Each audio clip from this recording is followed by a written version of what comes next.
அதிமுகவோட திட்டங்கள் மட்டும் இல்ல, பாஜகவோட மத்திய அரசு திட்டங்கள்ல கூட ஸ்டிக்கர் ஒட்டிக்கிட்டு இன்னைக்கு வந்து நான் தான் கொடுக்கறதாக சொல்லி இந்த மாதிரி மக்களை வந்து நல்லா ஏமாத்திட்டு இருக்காரு திரு ஸ்டாலின் அவர்கள். உதயநிதி அவர்களை வந்து அவரை ஒரு இளைஞராக காட்டி, அவர் வந்து ஒரு பெரிய ஹீரோவா காட்டி அவங்க இந்த மாதிரி ஏமாத்துறாங்க. அவருக்கு பின்னாடி வந்து இளைஞர் பட்டாளம் இருக்கு, அந்த மாதிரிலாம் அவங்க ஏமாத்திக்கிட்டு இருக்காங்க. இன்னைக்கு நாங்க சொன்னனாலதான் சிபிஐ விசாரணைக்கு வந்து இது போச்சு, அஜித்குமாரோட கொலை வழக்கு. அதே மாதிரி கள்ளக்குறிச்சி கள்ளசாராய விஷயத்திலயும் நாங்க தொடர்ந்து வலியுறுத்தினாலதான் அந்த பிரச்சனை வந்து சிபிஐக்கு மாறுச்சு. இன்னும் காசு சம்பாதிச்சிட்டாங்க, ஊழல் காசு, எல்லாம் ஊழல் காசு தலைவிரிச்சு ஆடுது. முதலீடுன்ற பேர்ல வந்து வெளிநாட்டுல இருந்து கொண்டு வந்த காசெல்லாம் எங்க போகுது, யாருக்கு போகுது? விவசாயிகளுக்கு அத்திக்கேடு அவினாஷி திட்டம் இன்னைக்கு வந்து ஐயா எடப்பாடியார் அவர்களை தான் பாராட்டுறாங்களே தவிர வேற யாரையும் பாராட்டல. இன்னைக்கு அவங்க டிஎன்பிசி அவங்களோட அத்தனை பேருமே இன்னைக்கு வந்து அவங்களுக்கு வஞ்சனை செஞ்சது யாரு, திமுகன்றது அவங்களுக்கு தெரியுமே. இன்னைக்கு வந்து அனைத்து இந்திய அண்ணா திராவிட முன்னேற்ற கழகம் தான் லீடிங்ல இருக்கு. அதே மாதிரி நீங்க பாத்தீங்கன்னா யார் உங்களுக்கு முதலமைச்சரா வேணும்னா ஐயா எடப்பாடியார் அவர்கள் தான் வரணும்னு சொல்லிட்டு இன்னைக்கு வந்து எல்லாருமே வந்து சொல்லிக்கிட்டு இருக்காங்க. ஏன்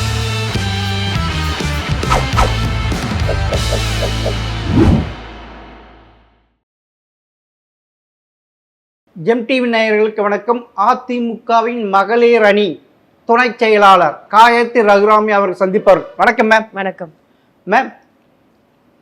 இப்ப திரு ஸ்டாலின் அவர்கள் திரு எடப்பாடி அவர்கள் கொண்டு வந்த அரசு பள்ளி மாணவர்களுக்கான 7.5 இடஒதுக்கீட்டை தான் போராடி பெற்றதுன்ட்டு சொல்லியிருக்காங்க. இது எப்படி இருக்கு மேம்?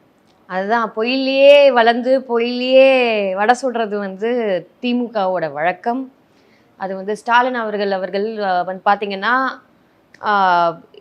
அவர் ஆட்சிக்கு வந்ததுலேருந்து பொய் சொல்லி தான் ஆட்சிக்கு வந்தாங்க. ஃபஸ்ட்டு அறிக்கை, அவங்களோட தேர்தல் அறிக்கையெல்லாம் பார்த்தாச்சுன்னா எத்தனையோ விஷயங்கள் பொய் சொல்லி தான் வந்தாங்க. ஆட்சிக்கு வந்ததுக்கப்புறம் மக்கள் அப்படியே நல்லா வஞ்சனை செஞ்சுட்டாங்க. ஓகேங்களா? அதுக்கப்புறம் இப்போ என்னன்னா ஐயா எடப்பாடியார் அவர்களோட சாதனைகள், அவர் கொண்டு வந்த விஷயங்கள் எல்லாத்தையுமே நீங்கள் வந்து அத்திக்கடு அவினாஷி திட்டமாக இருக்கட்டும், ஓகேங்களா, அம்மா மருத்துவ திட்டங்களாக இருக்கட்டும், எல்லாத்துக்குமே ஸ்டிக்கர் ஒட்டி தான் பண்ணதாக சொல்லி இது பண்ணியிருக்காங்க. அதிமுகவோட திட்டங்கள் மட்டும் இல்லை, பாஜகவோட மத்திய அரசு திட்டங்கள்ல கூட ஸ்டிக்கர் ஒட்டிக்கிட்டு இன்னைக்கு வந்து நான் தான் கொடுக்கறதாக சொல்லி இந்த மாதிரி மக்களை வந்து நல்லா ஏமாத்திட்டு இருக்காரு திரு ஸ்டாலின் அவர்கள். ஆனா அங்க படிக்கிற ஒவ்வொரு மாணவர்களுக்கும் தெரியும், இந்த நீட் ஃபர்ஸ்ட் அவங்கன்னா ரகசியம் தெரியும் அப்படின்னு சொல்லி சொன்னாங்க. ஏமாத்தினது யாரு? திமுக. அதே மாதிரி அவங்க பையன் உதயநிதி ஸ்டாலின் கூட போயிட்டு என்ன சொன்ன, மேடையில ஏறி என்ன சொன்னாரு, எனக்கு தான் ரகசியம் தெரியும், ஆட்சிக்கு வந்த முதல் கையெழுத்து நீட் ரத்து செய்யும், அதுக்கான ரகசியம் எங்களுக்கு தான் தெரியும். அப்போ இந்த ரகசியம் தெரிஞ்சவங்க எப்படி 7.5% இடஒதுக்கீடு அவங்க கொண்டு வந்திருக்க முடியும் இல்லையா? ஸோ அப்படி அதெல்லாம் வந்து வெறும் பொய் மட்டும்தான். ஐயா எடப்பாடியார் அவர்கள் இந்த விஷயம் வந்து நீட்டு தேர்வு வந்ததுக்கப்புறம் இந்த மாதிரி அவங்க திமுக எப்படி தான் பொய் பிரச்சாரம் பண்ணாலுமே அவங்க வந்து எதிர்கட்சியாக இருக்கும்போது, திமுக எதிர்கட்சியாக இருக்கும்போது என்னதான் பொய் பிரச்சாரம் பண்ணும்போது ஐயா எடப்பாடியார் அவர்கள் மாணவர்களுக்காகவே 7.5% வந்து கொண்டு வந்தது மாணவர்கள் எல்லாருக்குமே தெரியும். மாணவர்களுக்கு மருத்துவ கல்லூரி கட்டி கொடுத்தது கூட மாணவர்களுக்கு தெரியும். அப்படி இருக்கும்போது திமுக என்னதான் ஸ்டிக்கர் ஓட்டினாலும், இன்னொருத்தரோட முதுகுல சஃபாரி ஓட்டினாலும் அது வந்து நிலைச்சு நிற்காது. இங்க இருக்கிற பசங்களுக்கு எல்லாருக்குமே தெரியும், உண்மைன்றது என்னன்றது எல்லாருக்குமே தெரியும் தான் நான் சொல்லுவேன். அப்படின்றீங்க. ஆனா இன்னொன்னு தெரியுங்களா, இது வரைக்கும் நீங்க சொல்றீங்க தெரியும் தெரியும் தெரியும்ட்டு, ஆனா அதை தெரிய வைக்குவதற்காக அதிமுக ஏதாவது நடவடிக்கை எடுத்துதா? கண்டிப்பாக ஒவ்வொரு மாவட்டத்திலையும் அங்க இருக்கிற மாவட்ட செயலாளர்கள் அப்பேர் ஒரு நல்ல பணிகள் வந்து செஞ்சுட்டு வந்துட்டு இருக்காங்க. மக்கள் மத்தியில போய் சந்திச்சுட்டு இருக்காங்க. எங்களோட இளைஞர் அணி வந்து பேசிக்கிட்டு இருக்காங்க. இளைஞர் அணி போயிட்டு எல்லா மாணவர்களை அணுகி எல்லாத்தையும் சொல்றாங்க. எங்களோட மகளிர் வந்து இங்க இருக்கிற பிரச்சனைகள், ஒவ்வொரு பிரச்சனைகளும் நாங்க போராட்டத்திலையும் எல்லாத்துலயும் நாங்க வந்து சொல்லிட்டு வந்துட்டு இருக்கோம். வேற எந்த கட்சியும் பேசுறது இல்ல. முழுக்க முழுக்க அனைத்து இந்திய அண்ணா திராவிட முன்னேற்ற கழகம் தான் தொடர்ந்து பேசிட்டு வந்துட்டு இருக்கவங்க. அதே சமயத்துல பாத்தீங்கன்னா ஐயா எடப்பாடியார் அவர்கள் கூட சட்டசபையில பல இடத்துல வந்து அவங்க வந்து கொண்டு வந்தாலுமே டிவியை துண்டிச்சு விடுறத வந்து ஒரு வழக்கமா திமுக வச்சுக்கிட்டு இருக்காங்க. அப்படிதான் எல்லாமே வந்து மிஸ்கால்குலேட் ஆகி போகுதே தவிர, இந்த டிவிக்காரங்களும் ஜேர்னலிஸ்டும் சில பேர் வந்து இது வந்து திமுகவுக்கு அடிமையாக வேலை செய்யக்கூடிய சில சேனல்கள் எல்லாம் பாத்தீங்கன்னா இந்த மாதிரி அவங்களுக்கு ஏத்த மாதிரி அவங்க ஒரு மேனிபுலேட் பண்றாங்க, ஒரு பிம்பத்தை உருவாக்குறாங்க அவ்வளவுதான். ஆனா நீங்க சொல்றீங்க எங்க இதுலயும் இளைஞர்கள் இருக்கிறாங்க, இளைஞர்கள் போராட்டன்ற. ஆனால் பெரும்பாலானவர்கள் அரசியல் நோக்கரும் சரி, அரசியல்வாதிகளும் சரி, அதிமுகவில் இருக்கிற தொண்டர்களும் சரி, யாரும் சரி, எல்லாமே 40 வயதுக்கு மேற்பட்டவர் தான் அங்க இருக்கிறாங்க, இளைஞர்களே இல்லைன்ட்டு ஒரு குற்றச்சாட்டு இருக்காங்க. அப்படிலாம் கிடையவே கிடையாது. அதுவும் யார் சொன்ன குற்றச்சாட்டு? இந்த குற்றச்சாட்டு யார் வைக்கிறாங்கன்னு பார்த்தீங்கன்னா அது திமுக போன்ற ஆட்கள். அது வந்து நீங்க ஏன் சொல்றீங்கன்னா அவங்களோட பையன் உதயநிதி அவர்களை வந்து அவரை ஒரு இளைஞராக காட்டி, அவர் வந்து ஒரு பெரிய ஹீரோவா காட்டி அவங்க இந்த மாதிரி ஏமாத்துறாங்க. அவருக்கு பின்னாடி வந்து இளைஞர் பட்டாளம் இருக்கு, அந்த மாதிரிலாம் அவங்க ஏமாத்திக்கிட்டு இருக்காங்க. ஆனா உண்மையிலேயே அவங்க சைட்ல இளைஞரும் கிடையாது, அதுவும் எதுவுமே கிடையாது. எல்லாருக்குமே இன்னைக்கு வந்து ஸ்டூடெண்ட்ஸ் வந்து ஒரு பெண்மணி வந்து எனக்கு லேப்டாப் கிடைச்சிருக்கு, எனக்கு வந்து லேப்டாப் கிடைச்சனால தான் என்னால் படிக்க முடிஞ்சுது அப்படின்னு வந்து ஒரு பள்ளி மாணவர்கள் வந்து இன்னைக்கு வந்து எக்ஸாம் வந்து எங்க கொரோனா காலகட்டத்தில் வந்து எங்களை பாஸ் பண்ண வச்சது வந்து ஐயா எடப்பாடியார் அவர்கள். அவர் இல்லாம இது நடந்திருக்காது. நாங்க இந்த அடுத்த லெவலுக்கு நாங்க போயிருந்திருக்க மாட்டோம். இல்லைன்னா நாங்க அதே கிளாஸ்ல உட்காந்துட்டு நாங்க மீண்டும் படிச்சிருப்போம். பல மாணவர்களுக்கு இந்த உண்மைகள் தெரியும் அப்படின்றத நான் சொல்லுவேன். இன்னொன்னு, நீங்க மகளிர் அணியிலும் இருக்கிறீங்க, துணை செயலாளர் இருக்கின்ற. ஆனால் கடந்த 2019, 2021, 2024 இந்த தேர்தல் எல்லாம் மகளிர், பெரும்பாலான மகளிர் திமுகவுக்கு வாக்களித்து விட்டார்கள் என்று சொல்றாங்க. எப்பயுமே மகளிரினாவே அது எம்ஜிஆருக்கும் ஜெயலலிதாவுக்கும் அதிமுகவுக்கும் உரியது. அப்படி இப்ப மரமாற்றம் ஆயிட்டு இருக்கே. 2021 அதான் நான் சொன்னேன், உங்களுக்கு பொய் சொல்லி ஆட்சிக்கு வந்தது வந்து திமுக. அதாவது நம்ம கொண்டு போய் விடுறதோட எல்லாம் மக்களே பார்த்துட்டு இருக்காங்க. இந்த வாட்டி நம்ம வந்து அவங்கள மாதிரி நம்ம வந்து வெறும் டிராமா பண்ணிக்கிட்டு நம்ம ஆட்சிக்கு வரணும்னு அவசியம் கிடையாது. ஒவ்வொருத்தருக்கும் ஒவ்வொரு வீட்டுக்கும் தனிப்பட்ட முறையில் எப்படி பாதிப்பு இருக்குன்றது வந்து மக்களுக்கு எல்லாருக்குமே தெரியும். இன்னைக்கு வந்து என்ன பண்ணனாங்க, இன்னைக்கு நாங்கள் சொன்னனால தான் சிபிஐ விசாரணைக்கு வந்து இது போச்சு, அஜித்குமாரோட கொலை வழக்கு. அதே மாதிரி கள்ளக்குறிச்சி கள்ளசாராய விஷயத்திலையும் நாங்க தொடர்ந்து வலியுறுத்தினாலதான் அந்த பிரச்சனை வந்து சிபிஐக்கு மாறுச்சு. அதே மாதிரி அண்ணா பல்கலைக்கழக விஷயத்தையும் அவங்க வந்து எப்படியாவது மூடி மறைக்கணும், இது வந்து பிரச்சனை பெருசா ஆகக்கூடாதுன்னு சொல்லிட்டு எவ்வளவு பண்றாங்க. யார் அந்த சார், அது லாஸ்ட் வரைக்கும் உங்களால கொண்டு வர முடியலையா மேம்? ஆட்சிக்கு வந்தா நாங்க கொண்டு வந்து யார் அந்த சாரோ நாங்க வந்து ஜெயில போட்டு அவங்களுக்கு என்ன தண்டனை கொடுக்குவோமோ அது கொடுப்போம் நாங்க. சார், நீங்க சொல்றீங்க அதே அண்ணா பல்கலைக்கழக நடந்த பாலியல் வன்முறையும் சரி, நந்தனம் காலேஜில் நடந்த பாலியல் வன்முறை சரி, அதே திமுகவை சேர்ந்தவர் தான் அதில் ஈடுபட்டு இருக்கார். அப்படி இருக்கு. அதுவும் நந்தனம் காலேஜில் இப்ப நடந்தது. தேர்தல் சமயத்தில் எத்தனை பேருக்கு தெரியல மேம்? அது சரியாக எதிர்கட்சியான எடப்பாடி கொண்டு போல. அது வந்து இப்ப முழுக்க அதுதான் சொல்றேன் ஐயா எடப்பாடியார் அவர்கள் எவ்வளவு சொன்னாலும் அது வந்து இன்னைக்கு வந்து முழுக்க எல்லா சேனலும் இன்னைக்கு வந்து கையில வச்சுக்கிட்டு நிறைய காசு சம்பாதிச்சிட்டாங்க. இந்த 4.5 வருஷத்துல வந்து நீங்க பாத்தீங்கன்னா எத்தனையோ காசு சம்பாதிச்சிட்டாங்க. ஊழல் காசு, எல்லாம் ஊழல் காசு தலைவிரிச்சு ஆடுது. முதலீடுன்ற பேர்ல வந்து வெளிநாட்டுல இருந்து கொண்டு வந்த காசெல்லாம் எங்க போகுது, யாருக்கு போகுது, எத்தனை பேருக்கு வேலை கிடைச்சது அப்படின்னு பார்த்தாச்சுன்னா எதுக்குமே கிடையாது, பதில் கிடையாது அவங்க கிட்ட. அந்த காசெல்லாம் எங்க போகுதுன்னா இந்த பெண்ணுன்னு ஒரு நிறுவனத்தை கொண்டு வந்து அந்த பெண் வந்து எல்லா சேனல்களையும் வந்து கையாண்டு மோனோபோலி பண்றாங்கன்றீங்க. Monopoly, yes, monopoly, complete monopoly. இன்னைக்கு வந்து எந்த விஷயங்களும் எதிர்கட்சி தலைவர்கள் எது கொண்டு வந்தாலுமே ஐயா எடப்பாடியார் எது சொன்னாலுமே வெளியில போக விடாம பண்றது வந்து இந்த திருட்டு திமுக மட்டும்தான் அப்படி நான் சொல்லுவேன். நீங்க சொல்றீங்க தெருவுல இறங்கி போராடவில்லை எதிர்க்கட்சி தலைவரான இது இவ்வளவு இது எல்லாருமே போராடிட்டு தான் இருக்காங்க. இன்னைக்கு கூட வந்து நீங்க பாத்தீங்கன்னா நேத்திக்கு கூட பாத்தீங்கன்னா நேத்திக்கு மகளிர் வந்து என்டிஏ கூட்டணியில இருக்கிறவங்களும் சரி, குஷ்பு அவர்களும் சரி, வளர்மதி அக்கா அவர்களும் சரி, வானதி அக்கா அவர்களும் சரி, எல்லாருமே மேடையில நின்று நேத்திக்கு போராடி இருக்காங்க. ஆனா பெரிய லெவல்ல இது இல்லையே. ஏன்னா ஏன் பெரிய லெவல்ல இல்லைன்னா நம்ம சேனல்ஸ் அந்த மாதிரி காட்ட மாட்டேங்குது, நீங்க புரிஞ்சுக்க மாட்டேங்கிறீங்க. நீங்க திருப்பி நீங்க ஏன் பெரிய லெவல்ல பண்ணல, ஏன் பெரிய லெவல்ல பண்ணல, அப்படி இல்ல. இன்னைக்கு வந்து எல்லாருக்குமே தெரியுது, ஆனா சேனல்ஸ் வந்து அது வந்து மூடி மறைக்கணும். இன்னைக்கு வந்து இன்னைக்கு ஒரு ஜேர்னலிஸ்ட் கரூர்ல வந்து போட்டு அடிச்சிருக்காங்க. ஓகேங்களா, அந்த ஜேர்னலிஸ்ட போட்டு அடிச்சதுக்கு இன்னைக்கு என்ன ஆக்ஷன் எடுத்திருக்காங்க? அந்த எந்த ஆக்ஷனும் எடுக்கல. அது ஆளுங்கட்சி எம்எல்ஏ அடிச்சிருக்காங்க. அப்படி இருக்கும்போது ஒரு ஆக்ஷன் எடுக்கல. இன்னைக்கு ஜேர்னலிஸ்ட் அந்த யூனியன் என்ன பண்ணுறாங்க? யாராவது போய் போராடினாங்களா? அந்த யூனியன் ஹெட் யாருங்க?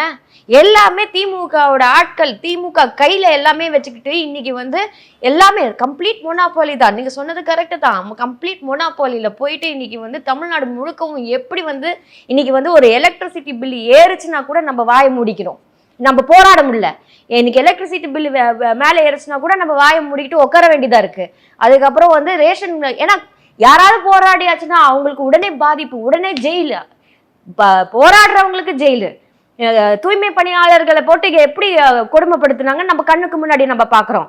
இதே டீச்சர்ஸ், அரசு ஊழியர்கள் எடப்பாடி அவர்கள் முதல்வராக இருக்கும்போது போராடினார்கள் இதே கோரிக்கை வைத்து. அப்பொழுது எதிர்க்கட்சியாக இருந்த ஸ்டாலின் எங்கெல்லாம் போராட்டம் நடக்குதோ அங்கெல்லாம் போய் உட்கார்ந்து நான் உங்களுடைய கோரிக்கையை நிறைவேற்றுகிறேன்னு சொன்னார். ஆனால் திரு எடப்பாடி அவர்கள் இப்பொழுதும் போராட்டம் எங்கேயாவது அவர்கள் போராடுகின்ற களத்துக்கு போய் சென்று உங்களுக்கு ஆதரவாக நான் இருக்கிறேன், நான் முதல்வராக இருக்கும்போது உங்களுடைய குறைகளை தேக்கிறேன் என்று ஏதாவது சொல்லியிருக்க உறுதி வச்சிருக்க? எதுவுமே எல்லா எக்ஸ் மினிஸ்டர்ஸும் அவங்க கோரிக்கைகளை நாங்கள் ஆட்சிக்கு வந்த உடனே உங்களுக்கு சாதகமாக என்னென்ன செய்ய முடியுமோ, உங்களுக்கு நிரந்தர வேலையோ எதுவோ நாங்கள் செஞ்சு காட்டுறோம் அப்படின்னு சொல்லியிருக்காங்க. நிறைய விஷயம் செய்வாங்க. நீங்க வந்து நம்பி ஐயா எடப்பாடியார் அவர்களை, அவர் எத்தனை மினிஸ்டர் சொல்லியிருக்காங்க. ஐயா அண்ணன் எஸ்பி வேலுமணி அவர்கள் சொல்லியிருக்காங்க, ரைட் மேம், எக்ஸ் மினிஸ்டர் சொல்லியிருக்காங்க, ஐயா அவர்களும் சொல்லியிருக்காங்க. நீங்க பார்க்க மாட்டேங்கிறீங்க. அதுதான் நான் சொல்றேன். அங்க போய் களத்துல போய் போராடி நம்ம டிராமா பண்றதுதான் போராட்டம் கிடையாது. நாங்க வந்து ஆட்சி மாற்றம் கொண்டு வரணும். ஆட்சி மாற்றத்தை கொண்டு வந்து உங்களுக்கு என்னென்ன சாத்தியமான விஷயங்களை நாங்க செஞ்சு காட்டுறோம் தானே சொல்றாங்க. அது ரைட். நீங்க ஆட்சி மாற்றம் சொல்றீங்க. 2021 சட்டமன்ற தேர்தலில் திமுக கூட்டணிக்கும் அதிமுக கூட்டணிக்கும் வாக்கு வித்தியாசம் 3% தான். அப்படி இருக்க இப்ப அதை நாம் ஈடுகட்டணும், நமக்கு அதிகமான வாக்கு சதவீதம் கொண்டு வரணும். அதுக்கான நடவடிக்கை ஏதாவது நீங்க கொஞ்சம் யோசிங்க. 30 லட்சம் நீங்க வந்து அதுதான் நீங்க மீடியா மாதிரியே பேசிட்டு இருக்கீங்க. எத்தனை 30 லட்சம் மூட்டைகள் வந்து அரிசி வந்து வீணா போன போது ஐயா எடப்பாடியார் அவர்கள் நேரில் போயிருக்காங்க. ஓகேங்களா, விவசாயிகளுக்கு அத்திக்கேடு அவினாஷி திட்டம் இன்னைக்கு வந்து ஐயா எடப்பாடியார் அவர்களை தான் பாராட்டுறாங்களே தவிர வேற யாரையும் பாராட்டல. இன்னைக்கு மாணவர்கள் அனைவருக்குமே தெரியும் இன்னைக்கு எத்தனை மருத்துவக் கல்லூரி, 12 மருத்துவக் கல்லூரி, ஆமா, இந்த எத்தனை ஆர்ட்ஸ் காலேஜ் கொண்டு வந்திருக்காங்க. இன்னைக்கு வந்து அத்தனை விஷயமும் இன்னைக்கு அனைத்து இந்திய அண்ணா திராவிட முன்னேற்ற கழகம் தான் பண்ணியிருக்காங்கன்றது எல்லாருக்குமே தெரியும். நீங்க சொன்னீங்கல்ல, வடகிழக்கு பருவமழையும் போது டெல்டா பகுதியில் விவசாயிகள் விளைவித்த நெல் மணிகள் எல்லாம் முளைத்து விட்டது. அது அங்கே போய் போராடினார். ஆனால் அது பெரிய லெவலில் போச்சு. விவசாயிகள் இப்பொழுது அதிமுக பக்கம் வருவதாக சொல்றாங்க. அப்படி இருக்க இந்த போராட்டங்கள்லாம் எடுத்திருந்தா கண்டிப்பாக உறுதியா இருக்கும் இல்ல, வெற்றி உறுதியா இருக்கும் இல்ல. தூய்மை பணியாளர்களா இருக்கட்டும் சரி, டிஎன்பிஎஸ்சியோட விஷயமும் நீங்க பாத்தீங்கன்னா ஐயா எடப்பாடியார் அவர்கள் குரல் கொடுத்திருக்காரு. எக்ஸாம் விஷயத்துல இந்த மாதிரி ஏமாற்றம் முழுக்க ஏமாத்திக்கிட்டு இருக்காங்க அப்படின்னு சொல்லிட்டு சொல்றாங்க. நீங்க சொல்றீங்க இது வரைக்கும் தமிழகத்தில் டிஎன்பிஎஸ்சி அதுல இவ்வளவு தள்ளி போனதே கிடையாது. அதை எவ்வளவு பெரிய போராட்டமாக எவ்வளவு பெரிய இதுவாக கொண்டு போயிருக்கணும். ஏன் வெறும் அறிக்கையிலேயே முடிச்சிட்டாரு? அறிக்கை இல்லை சார், நீங்க புரிஞ்சுக்க மாட்டேங்கிறீங்க. இன்னைக்கு அவங்க டிஎன்பிசி அவங்களோட அத்தனை பேருமே இன்னைக்கு வந்து அவங்களுக்கு வஞ்சனை செஞ்சது யாரு, திமுகன்றது அவங்களுக்கு தெரியுமே. அரசியல் வந்து முறையாக செய்யணும்னு ஆசைப்படுறாரு, ஓகேங்களா? முறை இல்லாம செய்யறது வந்து அது அரசியல் கிடையாது. இந்த மாதிரி ஒரு குடும்பத்தை சம்பாதிக்கிறதுக்காக மட்டும் இப்ப ஆட்சியில வந்துட்டு உட்காந்துட்டு இருக்கிறது தான், அதுதான் அது முறையான அரசியலே கிடையாது. அவரு முறையாக வந்து ஒரு அரசியல் செய்யணும், மக்களுக்கு நல்லது செய்யணும் அப்படின்ற ஒரு விஷயத்துல தான் அவர் எடுத்து போயிட்டு இருக்காரு. சோ கையில வெண்ணெயை வச்சுக்கிட்டு நெய் கலைறாருன்ற அந்த மாதிரி வார்த்தைகள்லாம் நீங்க தவிர்த்துக்கணும். இல்ல இல்ல, அவ்வளவு குற்றச்சாட்டு இந்த ஆளுகின்ற அரசாங்கம் மீது இருக்கு. ஏன் அந்த பொன்னான வாய்ப்பை சரியாக பயன்படுத்தவில்லை? சார் எல்லாமே நடக்கும், நீங்க எல்லாமே ஓவர் நைட்ல நடக்கும்லாம் நீங்க எதிர்பார்க்க முடியாது. எல்லாமே நடக்கும். இப்ப நாங்க எதிர்கட்சியில இருக்கோம், இப்ப பவர்ல எதிர்கட்சி. ஆனா எடப்பாடி முதல்வராக இருக்கும்போது இதே ஸ்டாலின் எதிர்கட்சியாக இருக்கிறப்ப எப்படி செயல்பட்டார்? பம்பரமாக செயல்பட்டார். ஒண்ணும் இல்லாத விஷயத்தை, மூணே விஷயம் தான், ஒண்ணும் இல்லாத விஷயம் சொல்லாதீங்க. அதுவும் நடந்த மூணு விஷயம் தான். அதை வச்சு ஆனா இந்த ஆட்சியில் பல அலங்கோலம் இருக்கிறது. அதை எடப்பாடி அவர்கள் சரியாக பயன்படுத்தவில்லை என்று ஒரு குற்றச்சாட்டு. உங்களோட குற்றச்சாட்டு சார், அது வந்து மக்களோட குற்றச்சாட்டு, அது கிடையாது, ஓகேங்களா? மக்கள் எல்லாருக்குமே அது புரிஞ்சிருக்காங்க.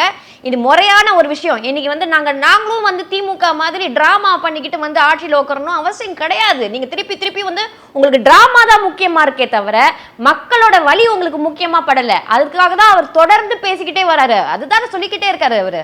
ஆனா இப்ப பாத்தீங்கன்னா இப்பொழுது திமுக எடுக்கின்ற இந்த மாதிரி விஷயங்கள் பேசும் போதெல்லாம் அவங்க என்ன பண்ணிட்டு இருந்தாங்க? திமுக அந்த கூட்டணியில சண்டை, அந்த கூட்டணியில எப்படி, இதுக்கெல்லாம் கை கொடுக்கிற மீடியா. கரெக்ட் தானே? அது மடைமாற்று இருக்குது, மக்களிடம் செல்லாம மீடியா கை கொடுக்குது சார். அதுதானே ராஜதந்திரம், அதுதானே சாணக்கியத்தனம். அது சாணக்கியத்தனம் இல்ல, அதுக்கு பேரு வந்து துரோகம், மக்களுக்கு செய்யற துரோகம். அது நீங்க சாணக்கியத்தனம் சொல்லாதீங்க. இது கிரிமினல் மைண்ட் தான் அப்படி செய்வாங்க. அந்த மாதிரி இல்ல, மக்களிடம் சென்று போய் சேரக்கூடாதுன்ட்டு தானே இது கிரிமினல் மைண்ட். அப்படி கிரிமினல் மைண்டட மாதிரி நாங்க செயல் பண்றதுக்கு நாங்க ரெடி இல்ல சார், ஓகேங்களா? அது கிரிமினல் மைண்ட். அது வந்து ஸ்ட்ராட்டஜின்னு சொல்லாதீங்க. இட் இஸ் பியூர் துரோகம் ஃபார் பீப்புள். நாங்க வெறும் நாடகம் பண்ணிட்டு, அதனால தான் மீடியாவும் துரோகம் செஞ்சுக்கிட்டு இருக்கு. இன்னைக்கு மக்களுக்கு பெரிய துரோகம் செய்யறது வந்து மீடியா. ஆமா மேம், இந்த ஆட்சியில் அலங்கோலம் தான் பட்டுட்டு இருக்காங்கன்ட்டு எல்லாருக்கும் தெரியும். ஒரு கொஞ்சமாவது மீடியாக்கு வந்து ஒரு ரெஸ்பான்சிபிலிட்டி, மக்கள் மீது ஒரு ரெஸ்பான்சிபிலிட்டி இருந்ததுன்னா எல்லாத்தையுமே வந்து மூடி மறைக்கிறது இல்ல சார். நீங்க 2025 ஏப்ரல் 10 ஜனவரி 2026 வரைக்கும் எந்த கூட்டணியும் வரல, யாரும் வரல, எதுவும் வரலன்ட்டு பெரும் பிரச்சாரம் நடந்தது. இதுக்கு கூட்டணி கட்சிகள், கூட்டணிக்கு கொண்டு வரும் கட்சிகளுக்கு ஏதாவது எடப்பாடி ஏதாவது செஞ்சிருக்காரா? இப்ப அன்புமணி வந்திருக்காரு, டிடிவி தினகரன் வந்திருக்காரு. இப்போ செய்யணும் சார், கூட்டணிக்கு கொண்டு வரணும் இல்ல, வாக்கு சதவீதம் கூட்டணும் சார். அது யாருடைய முயற்சியால் வந்தார்கள்? யாரோட முயற்சின்னு உங்களுக்கு யாராவது போன் பண்ணி சொன்னாங்களா? அமித்ஷா தான் பண்ணாருன்னு சொன்னாங்களா? இல்ல யாரோட முயற்சியில வந்தாங்கன்னு உங்களுக்கு யார் சொன்னாங்க? உங்க வாயாலே வந்துருச்சு அமித்ஷா. இல்ல இல்ல, அது வந்து இவங்க கட்டுற பிம்பம். இங்க வந்து சிவி சண்முகம் அண்ணா வந்து பிஎம்கே கொண்டு வந்தாரு, அதிமுக தான் கொண்டு வந்துச்சு. எல்லார் கூடயும் அதிமுக பேசிட்டு இருக்காங்க, என்டிஏ கூட்டணியில வரணும்னு தான் பாக்குறாங்க. இது வந்து நீங்க வந்து இண்டி கூட்டணி, இப்ப திமுக வந்து இண்டி கூட்டணிக்கு தலைமை தாங்குது இப்போ தமிழ்நாட்டுல எலெக்ஷன்ல, ஓகேங்களா? இங்க வந்து என்டிஏ கூட்டணி, அது புரிஞ்சுக்கோங்க நீங்க. அது ஃபர்ஸ்ட் ரைட் வந்து அனைத்து இந்திய அண்ணா திராவிட முன்னேற்ற கழகம் தான்ன்றது திமுகவுக்கும் தெரியும், மக்களுக்கும் தெரியும். அனைத்து இந்திய அண்ணா திராவிட இன்னைக்கு வந்து நீங்க சர்வே எடுத்து பாருங்க சார். சர்வேல எடுத்து பாத்தீங்கன்னா இன்னைக்கு வந்து அனைத்து இந்திய அண்ணா திராவிட முன்னேற்ற கழகம் தான் லீடிங்ல இருக்கு. அதே மாதிரி நீங்க பாத்தீங்கன்னா யார் உங்களுக்கு முதலமைச்சரா வேணும்னா ஐயா எடப்பாடியார் அவர்கள் தான் வரணும்னு சொல்லிட்டு இன்னைக்கு வந்து எல்லாருமே வந்து சொல்லிக்கிட்டு இருக்காங்க. ஏன் நீங்க அதெல்லாம் பார்க்க மாட்டேங்கிறீங்க? நீங்க வந்து பாக்குறது திமுக என்ன சொன்னாங்க, தாவேக என்ன சொன்னாங்க, திமுக தாவேக என்ன சொன்னா நம்மளுக்கு என்ன சார்? அதிமுக பத்தி பேசாத ஒரு நாளே கிடையாது. அதிமுக வந்து என்டியோட கூட்டணி போயிட்டாங்க. ஃபர்ஸ்ட் அது கதறிட்டு இருந்தாங்க, ஐயோ மோடியோட கை வச்சுட்டாங்க, கூட்டணி சேர்த்துக்கிட்டாங்க. அமித்ஷா கூட போயிட்டாங்க. அதுக்கப்புறம் அமித்ஷாவோட அப்படி பண்ணிக்கிட்டாங்க. அதிமுக அங்க போச்சு, அதிமுக இங்க வந்துச்சு. அப்படியே வந்து ஒரு பின்னாடியே கேமரா பிடிச்சிக்கிட்டு ஓடிக்கிட்டே இருந்தாங்க. இது எல்லாமே செஞ்சது திமுக தானே. நீங்க ஒவ்வொரு நாளும் ஒரு சேனலும் நீங்க எடுத்து பார்த்துட்டு நீங்க வந்து அதிமுக பத்தி பேசாத நாளே கிடையாது. ஆனா இன்னைக்கு வந்து நீங்க சும்மா வந்து யாரோ ஒருத்தவங்க சொல்லிட்டாங்க எனக்கும் வந்து தாவேக்காக்கும் எனக்கும் வந்து பிரச்சனை அந்த மாதிரி விஷயங்கள்ல நீங்க எப்படி சொல்ல முடியும்? தாவேக்கா எங்க இருந்துச்சு? கரூர் விஷயத்துல எங்க நடந்த போது தாவேக்கா எங்க போச்சு? தூங்கிட்டு இருந்ததாங்க. 7 நாள் கழிச்சு வெளியில வந்திருக்காங்க. ஓகேங்க. அப்ப கூட வந்து பாத்தீங்கன்னா ஐயா எடப்பாடியார் அவர்கள் தான் வார்த்தைக்கு காப்பாத்தினாங்க அந்த இடத்துல. அதே எடப்பாடி அவர்கள் தான் விஜய் தன் கூட்டணிக்கு வர வேண்டும் என்று கொடியை அவங்க தாவைக்க கொடியை பார்த்து விட்டு பிள்ளையார் சூழி போட்டு விட்டார்கள் சொன்னார்கள். இப்பொழுது ஆவாத போச்சா ஊழல் கட்சி என்று சொன்னவுடன் சார் டைம் இருக்கு சார், இன்னும் எப்ப வேணா கூட்டணி மாறலாம். நீங்க வந்து தாவேக்கான்ற ஒரு விஷயம் வந்து அவங்க அரசியலே தெரியாத கட்சி. அங்க எத்தனை கேண்டிடேட் இருக்காங்க, எத்தனை கேண்டிடேட் பண்ணிருக்காங்க. உனங்க புசி ஆனந்துக்கு யாராவது ஓட்டு போடுவாங்களா, இல்லைன்னா வந்து ஆதவ் அர்ஜுனுக்கு ஓட்டு போடுவாங்களா? இந்த மாதிரி ஃபேஸஸ்ல அவங்கள பார்க்க நம்பிக்கை கூடியவர்களா அப்படின்றது எல்லாருக்குமே தெரியும் சார். யாருமே போட மாட்டாங்க. சொந்த கட்சிக்காரங்க தாவேக்கால இருக்கிறவங்களே வந்து அங்க இருக்கிற ஃபேன்ஸே எடுத்துக்கோங்க, அங்க இருக்கிற ஃபேன்ஸ் விஜய் அவர்களுக்கு தான் ஓட்டு போடுவாங்களே தவிர யாருமே வந்து புசி ஆனந்துக்கோ ஆதவ் அர்ஜுனுக்கோ ஓட்டு போட மாட்டாங்க. அது ஞாபகம் வச்சுக்கோங்க. அனைத்து இந்திய அண்ணா திராவிட முன்னேற்ற கழகத்தோட கட்சி நீங்க ஃபர்ஸ்ட் புரிஞ்சுக்கோங்க. இந்த கட்சி வந்து நல்ல நிர்வாகம் தெரிஞ்ச கட்சி, நிறைய விஷயங்கள் கொடுத்த கட்சி, எத்தனையோ விஷயங்கள் கொடுத்த கட்சி. அப்படி இருக்கும்போது எல்லாமே இங்க இருக்கிற ஒவ்வொரு மினிஸ்டர்ஸும் சரி, ஒவ்வொரு எம்எல்ஏஸும் சரி, இங்க போய் மக்கள் மத்தியில எப்படி போய் சந்திக்கிறாங்க, மக்கள் கிட்ட எப்படி போய் அணுகுறாங்க, எத்தனை பிரச்சனைகளை சார்ட் அவுட் பண்ணிருக்காங்க. இன்னைக்கு வந்து கரூர் விஷயத்துல கூட நீங்க பாத்தீங்கன்னா எங்களோட அண்ணன் விஜயபாஸ்கர் அவர்கள் நேர்ல போயிட்டு எத்தனை பேர் அந்த அங்க இருக்கிற குடும்பங்களை போய் பார்த்து அவங்க இது பண்ணிருக்காங்க. உங்களுக்கு தெரியும். அங்க இருக்கிற தெரியாது கள்ளக்குறிச்சி இல்ல சார் தெரியாது. உங்களுக்கு தெரியாதுன்னா நீங்க காதை மூடிக்கோங்க சார். உங்க क्वेश्चंसே அப்படிதான் இருக்கு. காதை மூடிக்கிட்டு கண்ணை மூடிக்கிட்டு நீங்க கேக்குறீங்க. டு நாட் நீங்க காதை மூடிக்கிட்டு கண்ணை மூடிக்கிட்டு வாயை மூடிக்கிட்டு நீங்க இருந்தீங்கன்னா அது வந்து உங்களோட பிரச்சனை சார். அது மீடியாவோட பிரச்சனை, அது மீடியாவோட பிரச்சனை. இது எங்க பிரச்சனை கிடையாது. எங்க பிரச்சனை நாங்க கள்ளக்குறிச்சி கள்ளசாராயம் விஷயம் நடக்கும் போது கூட அனைத்து இந்திய அண்ணா திராவிட முன்னேற்ற கழகத்தோட எம்எல்ஏ தான் கொண்டு வந்தாங்க அந்த பிரச்சனை வெளியே கொண்டு வந்தாரு. அப்படி இருக்கும்போது எல்லா பிரச்சனைகளுக்கும் இன்னைக்கு வந்து அனைத்து இந்திய அண்ணா திராவிட முன்னேற்ற கழகம் தான் மக்களுக்காகவே அங்க நின்னுட்டு இருக்காங்க. அது ஞாபகம் வச்சுக்கோங்க. எந்த இடத்துல உங்களுக்கு தாவேக்காவை பாத்தீங்க? எந்த இடத்துல வீட்டு விட்டு வெளில வராரா? யார் மக்களை சந்திக்கிறாரா?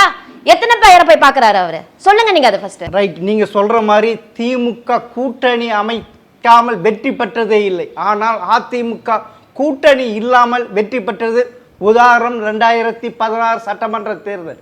உண்மையில உன்னம் கேட்டா இந்த திராவிட ஆட்சியில் அதிக ஆண்டுகள் அதிமுக ஆண்டு இருக்கிறது. எப்பயுமே 5 வருஷம் போயிடுச்சு. அடுத்தது நான் ஒண்ணே சொல்றேன் சார், மக்களுக்கு ஒரு நல்ல சிஎம் யாருன்னா ஐயா எடப்பாடியார் அவர்கள் தான். நல்ல ஆட்சி கொடுக்க முடிஞ்ச ஒரு கட்சி எதுன்னா அனைத்து இந்திய அண்ணா திராவிட முன்னேற்ற கழகம். அப்படி இருக்கும்போது நீங்கள் வந்து யார் வந்து சும்மா நம்ம ஃபேன்ஸு நம்ம வந்து நம்மளுக்கு காப்பாற்றுவார், படத்தில் நடிக்கிற மாதிரி நம்மளை காப்பாற்றுவார்லாம் அதெல்லாம் இங்கே நடக்காது. ஓகேங்களா? திமுக போடுகின்ற நாடகம் எடேப்படாது. நீங்க வந்து இன்னைக்கு யார் எதிராக இருக்காங்களோ இல்லையோ மக்களே வந்து இன்னைக்கு திமுகக்கு எதிராக இருக்காங்க. வந்து இன்னைக்கு வந்து மக்கள் வந்து எங்க பக்கத்துக்கு வந்தாச்சு. ஏன்னா நாங்க வந்து இன்னைக்கு வந்து மக்களே விழிச்சாச்சு. இன்னைக்கு மக்களுக்கு வேண்டாம் இந்த திருட்டு திமுக, இந்த ஒரு குடும்பம் மட்டும், நம்ம ஒரு குடும்பத்துக்கு இந்த மன்னர் ஆட்சியில நாங்க யாரும் இருக்கிறதுக்கு விருப்பம் இல்லை. அதே மாதிரி இருக்கும்போது நீங்க பாத்துக்கிட்டீங்கன்னா எனக்கு நீங்க வந்து அனைத்து இந்திய அண்ணா திராவிட முன்னேற்ற கழகம்னால மட்டும்தான் இது கரெக்டான ஒரு விஷயத்தை எடுத்து பண்ண. அதாவது நீங்க சொல்றீங்க 2011 சட்டமன்ற தேர்தலில் திமுக எதிர்கட்சியா கூட வர முடியாத நிலைமைக்கு 2026 வரும்னு சொல்றீங்க. கண்டிப்பா. நீங்க வந்து இந்த டேட் அனௌன்ஸ் ஆனதுக்கு அப்புறம் நீங்க பாருங்க எப்படி எப்படி யார் யாரெல்லாம் ஜெயிலுக்கு போவாங்க, யார் யாரெல்லாம் வந்து இன்னைக்கு வந்து திமுகவில் இருக்கிற பல மினிஸ்டர்ஸ் எம்எல்ஏஸ் கூட அந்த ஒரு குடும்பத்துக்கு அடியில் நம்ம வந்து அடிமையாக இருக்கணுமான்ற ஒரு தாட் வந்துருச்சு. அவங்களே வந்து அவங்க அதிருப்தியில் இருக்காங்க. அனைத்து இந்திய அண்ணா திராவிட முன்னேற்ற கழகம் வந்தால் மட்டும்தான் இன்னைக்கு மக்களுக்கு வந்து ஒரு நல்ல காலம் பிறக்கும் அப்படின்றது எல்லாருக்குமே தெரியும். விஜய் அவர்கள் சும்மா அவரோட ஃபேன் பேஸ் வச்சு அவருக்கு மட்டும் ஃபேன் இல்லை சார். இன்னைக்கு வந்து எல்லா ஆக்டர்ஸுக்கும் ஃபேன் இருக்குது. யார் வந்தால் கூட்டம் வரவும் வரும் போகும்.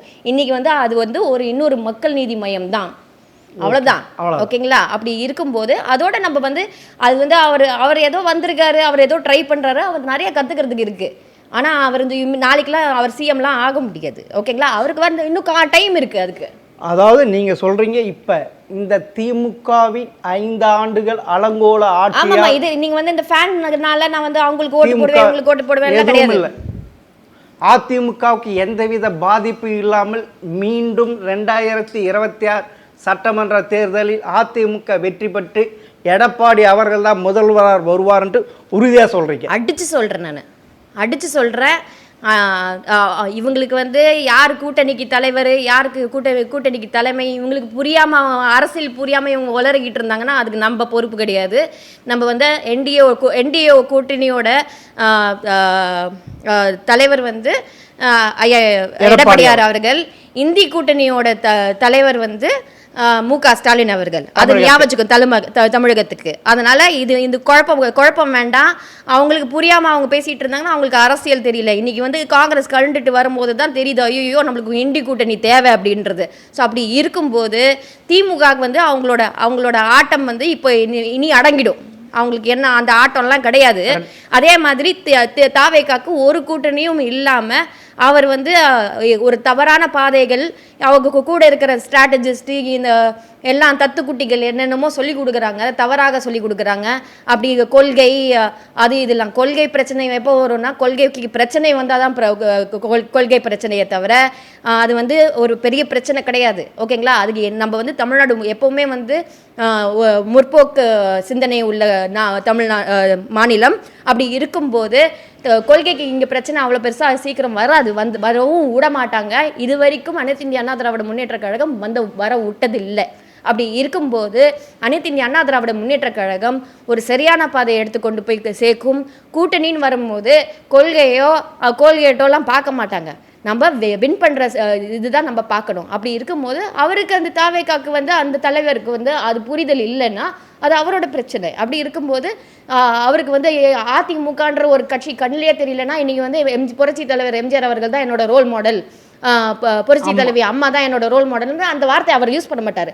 அப்படி இருக்கும்போது நீங்கள் தயவு செஞ்சு இந்த மாதிரி வந்து யார் அவங்க சொன்னாங்க இவங்க சொன்னாங்க மீடியாக்காரங்க காட்ட மாட்டேங்கிறாங்க, அதெல்லாம் நீங்கள் வந்து போராடல அப்படிலாம் நீங்கள் வந்து சொல்கிறதுக்கு எதுவுமே இல்லை. இன்றைக்கி மக்கள் முடிவுப்பட்ட ஒரு விஷயம் திமுகவை வீட்டுக்கு அனுப்புறது தான். ஓ, இறுதியாக நீங்கள் சொல்கிறீங்க மக்கள் முடிவு செய்து விட்டார்கள், 2026 சட்டமன்ற தேர்தலில் அதிமுக வெற்றி பெற்று எடப்பாடியார் முதல்வர்னு சொல்கிறீங்க. பார்க்கலாமே இன்னும் 2 மாதங்களுக்கு. மிக்க நன்றிங்க. நன்றி.